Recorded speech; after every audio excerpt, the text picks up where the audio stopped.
বাংলাদেশ আওয়ামী লীগকে নাকি পুনঃপ্রতিষ্ঠা করতে চায় সেনাবাহিনী। বাংলাদেশ আওয়ামী লীগ কি সেনাবাহিনীকে পুনঃপ্রতিষ্ঠা করতে হবে কেন? বাংলাদেশ আওয়ামী লীগ কি কোনো নিষিদ্ধ দল?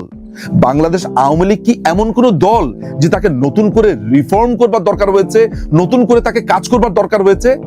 বাংলাদেশ সেনাবাহিনীর কোনো জেনারেল নাই? বাংলাদেশ সেনাবাহিনীর major, colonel, junior officer, senior officer তারা এগুলো দেখে না? আমি বুঝি না, তাদের খারাপ লাগে না? আমি যদি একজন সাধারণ নাগরিক হিসেবে আমার এত খারাপ লাগতে থাকে, আমার ভেতরটা জ্বলে পুড়ে যেতে থাকে, তাহলে সেনাবাহিনী খারাপ লাগে না? কিন্তু সেনাবাহিনীকে গুড়িয়ে দেব, সেনাবাহিনীকে পুড়িয়ে দেব, ক্যান্টনমেন্ট শেষ করে দেব, এই সাহস এই বাংলাদেশে এরা পেল কোথায়? এবং বাংলাদেশ সেনাবাহিনী এখনই তাদের সুবর্ণ সুযোগ যে তাদের এই পোশাক, তাদের এই ডিসিপ্লিন বাহিনীকে যারা প্রশ্নবিদ্ধ করেছে তাদেরকে কঠিন জবাব দেবার। এই 2 টাকার ফকিন্নির বাচ্চারা বাংলাদেশ সেনাবাহিনীকে এইভাবে অপদস্থ করছে, অপমান করছে, এবং একজন বাংলাদেশী নাগরিক হিসেবে প্রতিনিয়ত সেটা সহ্য করছি। কেন সহ্য করব? বাংলাদেশের সেনাবাহিনী আজ সংকটে। আমি যখন বলছি বাংলাদেশের সেনাবাহিনী আজ সংকটে, তখন আপনার মাথার ভেতরে প্রথম যে চিত্রটি ভেসে উঠবে, আপনার মনে হতে পারে কোনো বাইরের শত্রুর আক্রমণ, কোনো বাইরের দেশের আক্রমণ বাংলাদেশের সেনাবাহিনীর উপরে হয়েছে।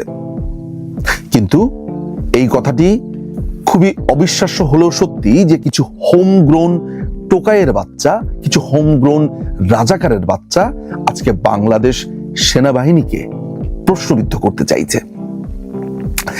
তারা ক্রমাগতভাবে সেনাপ্রধান, বাংলাদেশ সেনাবাহিনী এবং কি অদ্ভুত সব নামে তারা বাংলাদেশ সেনাবাহিনীকে ডাকছে। আমরা বিভিন্ন সময়ে বিভিন্ন কারণে পলিটিক্যাল রেটরিক হিসেবে বাংলাদেশ সেনাবাহিনীকে কথা বলেছি, সমালোচনা করেছি, কিন্তু একটা ব্যাপার সব সময় মাথায় রেখেছি যে আমরা যদি কোনো সুনির্দিষ্ট কারো ব্যাপারে কথা বলেও থাকি, সেনাবাহিনীকে কখনো আমরা অ্যাজ এ হোল প্রশ্নবিদ্ধ কখনো করি না। কারণ বাংলাদেশ সেনাবাহিনীর প্রতি আমাদের এক ধরনের শ্রদ্ধা, কারণ এটা আমাদের একটা সার্বভৌমত্বের প্রতীক। সেই পোশাকটা, এই পোশাকের গল্প যখন আমি বলছি তখন মনে হয় একটা গল্প আমার বলে নেওয়া ভালো।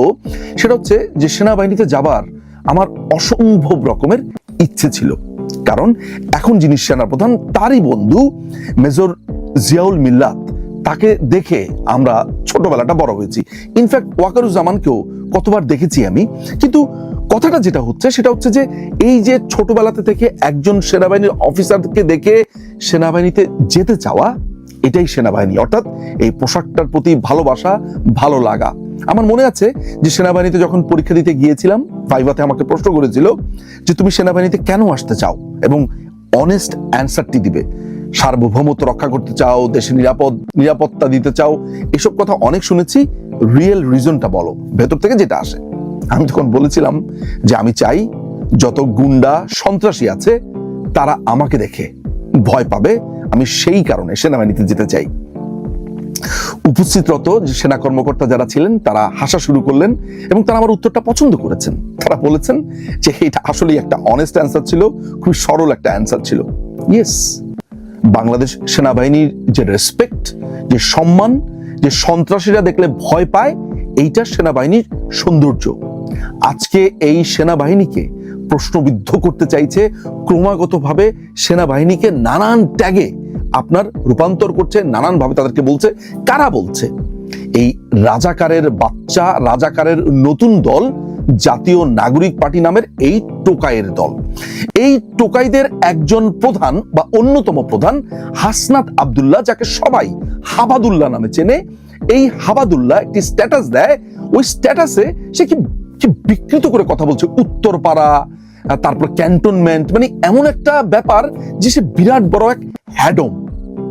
সেনাপ্রধানকে জড়িয়ে বা তাকে ইঙ্গিত করে তাদের যে পুরো ক্ল্যানটা আছে, অর্থাৎ সে যখন একটা স্ট্যাটাস দেয় তখন ওই বাকি টোকাইয়ের বাচ্চা, যেমন এই আসিফ, নাহিদ, কষা সার্জিস, তারপরে ওই যে একটা বাবাখোর আছে চিটাগংয়ে, রাফি, এরা, তারপরে যে বিহারির বাচ্চাদের যে দল আছে ইনকিলাব মঞ্চ, তারপর হচ্ছে অ্যান্টি ফেসিস্ট কোয়ালিশন নামে আরেক বিহারির বাচ্চাদের দল আছে, এরা সবাই মিলে এক ধরনের আওয়াজ ওঠাবার চেষ্টা করে।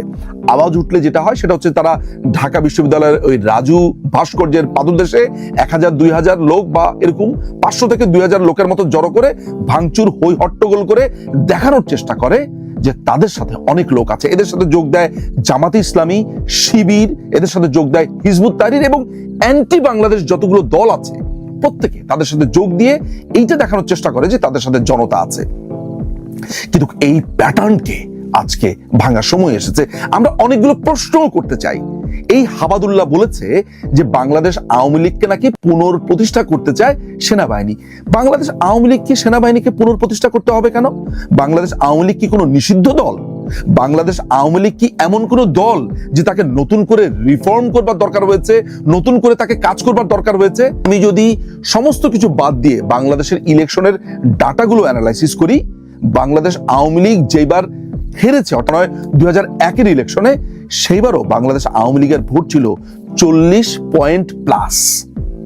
যিনি বা যারা সেই সময় জয়ী হয়েছিল বিএনপি, তাদের ভোট ছিল 40.86 অর সামথিং। কিন্তু এককভাবে বাংলাদেশ আওয়ামী লীগ পেয়েছে 40 পয়েন্ট প্লাস। এরকম একটা দলকে পুনঃপ্রতিষ্ঠা সেনাবাহিনী কেন করবে? আর সেনাবাহিনীর তো এটা দায়িত্বও না। এই যে কথাটা বলছে এইটা সত্যতা কি?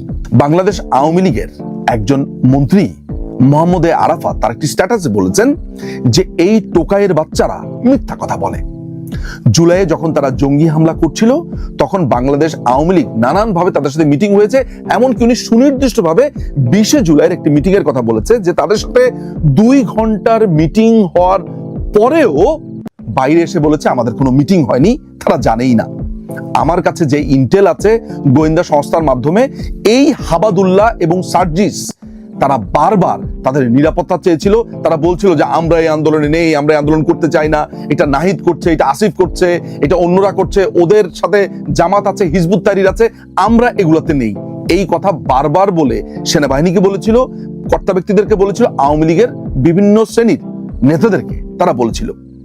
তো এই টোকাইদেরকে আপনি বিশ্বাস করবেন কিভাবে? সবচাইতে বড় ব্যাপার হচ্ছে যে এই টোকাই বলছে তার সাথে আরো নাকি অনেকেই ছিল। কারা ছিল?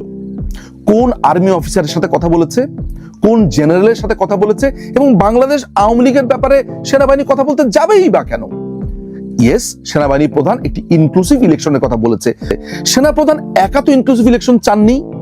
ইউরোপিয়ান ইউনিয়ন চেয়েছে, আমেরিকা চেয়েছে, ইন্ডিয়া চেয়েছে, পৃথিবীর বড় বড় দেশগুলো, বড় বড় শক্তিধর দেশগুলো, ডেমোক্রেটিক দেশগুলো, তারা বলেছে যে বাংলাদেশে একটি ইনক্লুসিভ ইলেকশন হতে হবে। বাংলাদেশ আওয়ামী লীগ তো বাংলাদেশে কোনো নিষিদ্ধ দল নয়। বাংলাদেশ আওয়ামী লীগের কি বাংলাদেশে রাজনীতি করবার অধিকার কখনো হারিয়েছে? তাহলে বাংলাদেশ আওয়ামী লীগকে ছাড়া ইলেকশনের যেই কথাটা বা যেই প্রেশারটা তারা দিতে চাচ্ছে, তারা কে? এবং এই কথা বলে বাংলাদেশ সেনাবাহিনীকে সাধারণ জনতার এই মুখোমুখি করতে যে চাইছে, উদ্দেশ্যটা কি?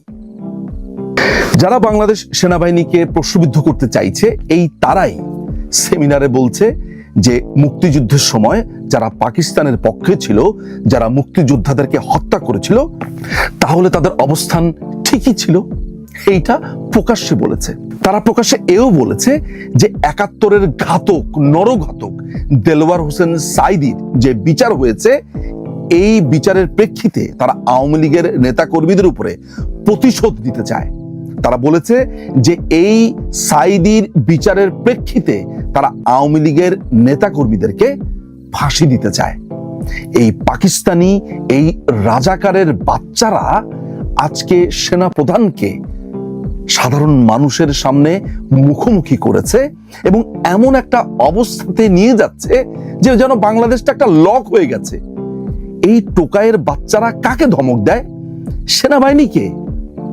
সেনাবাহিনীকে ধমক দিয়ে তারা কি প্রমাণ করতে চায়? অ্যান্টি ফ্যাসিস্ট কোয়ালিশন নামের আরেকটা বিহারির দল আছে, যারা শাহবাগে দাঁড়িয়ে বলছে মোল্লা তেরা খুন সে ইনকিলাব আয়া হে, অর্থাৎ যুদ্ধপরাধী কাদের মোল্লার রক্ত বেয়ে নাকি বিপ্লব এসেছে। এই টোকাইয়ের বাচ্চারা আজকে সেনাবাহিনীকে ধমক দিচ্ছে। এই সেনাবাহিনী আমাদের কাছে একটা শৌর্য বীর্যের প্রতীক ছিল এবং আছেও। এই সেনাবাহিনীকে রাস্তার 2 পয়সার টোকাইরা যখন ধমক দিচ্ছে, যখন তারা 200-300 লোক জড়ো হয়ে সেনাবাহিনীকে দেখিয়ে দিবে, গুড়িয়ে দিবে, ক্যান্টনমেন্ট শেষ করে দিবে, পুড়িয়ে দিবে, এগুলো বলছে, তখন আমাদের সেনাবাহিনী চুপ করে কেন? আমরা বাংলাদেশ সেনাবাহিনীর সাথে আছি, থাকবো। ইয়েস, সেনাবাহিনীকে নিয়ে সমালোচনা করেছি, সে সমালোচনা করব, এবং সেটা যৌক্তিক সমালোচনা। কিন্তু সেনাবাহিনীকে গুড়িয়ে দেব, সেনাবাহিনীকে পুড়িয়ে দেব, ক্যান্টনমেন্ট শেষ করে দেব, এই সাহস এই বাংলাদেশে এরা পেল কোথায়? এবং বাংলাদেশ সেনাবাহিনী এখনই তাদের সুবর্ণ সুযোগ, যে তাদের এই পোশাক, তাদের এই ডিসিপ্লিন বাহিনীকে যারা প্রশ্নবিদ্ধ করেছে, তাদেরকে কঠিন জবাব দেবার। এই 2 টাকার ফকিন্নির বাচ্চারা বাংলাদেশ সেনাবাহিনীকে এইভাবে অপদস্থ করছে, অপমান করছে, এবং একজন বাংলাদেশের নাগরিক হিসেবে প্রতিনিয়ত সেটা সহ্য করছি। কেন সহ্য করব? বাংলাদেশ সেনাবাহিনীর কোনো জেনারেল নাই, বাংলাদেশ সেনাবাহিনীর major, colonel, junior officer, senior officer, তারা এগুলো দেখে না? আমি বুঝি না, তাদের খারাপ লাগে না? আমি যদি একজন সাধারণ নাগরিক হিসেবে আমার এত খারাপ লাগতে থাকে, আমার ভেতরটা জ্বলে পুড়ে যেতে থাকে, তাহলে সেনাবাহিনী খারাপ লাগে না? তাদের তো পোশাক, তারা তো চাকরি করছে। এই 2 টাকার 2 পয়সার এই কুত্তাগুলা, তারা যখন এইসব কথাবার্তা বলছে, এই 2 টাকার এই টোকাইগুলো যখন সেনাবাহিনীর দিকে আঙুল তুলছে, তখন তারা বসে বসে কি করছে, কি দেখছে, কি চায়, আর কি দেখতে চায়? তারা সেনাবাহিনীকে নামিয়ে কোথায় নিয়ে এসেছে? সেনা প্রধানের সাথে বাংলাদেশের প্রত্যেকটা মানুষ আছে, প্রত্যেক লোক আছে। আমি মনে করি সেনাবাহিনী নিশ্চয়ই এই টোকাইয়ের বাচ্চাদের উচিত শিক্ষা দিবে। সাধারণ জনতা সেনাবাহিনীর সাথে আছে, সেনাবাহিনী সাধারণ জনতা ভাই ভাই, এইটাই হোক আজকের স্লোগান। কিন্তু সেনাবাহিনীকে গুড়িয়ে দেব, সেনাবাহিনীকে পুড়িয়ে দেব, ক্যান্টনমেন্ট শেষ করে দেব, এই সাহস এই বাংলাদেশে এরা পেল কোথায়? এবং বাংলাদেশ সেনাবাহিনী এখনই তাদের সুবর্ণ সুযোগ, যে তাদের এই পোশাক, তাদের এই ডিসিপ্লিন বাহিনীকে যারা প্রশ্নবিদ্ধ করেছে, তাদেরকে কঠিন জবাব দেবার।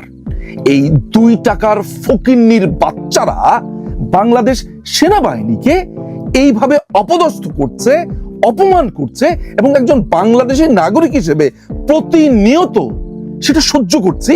কেন সহ্য করব?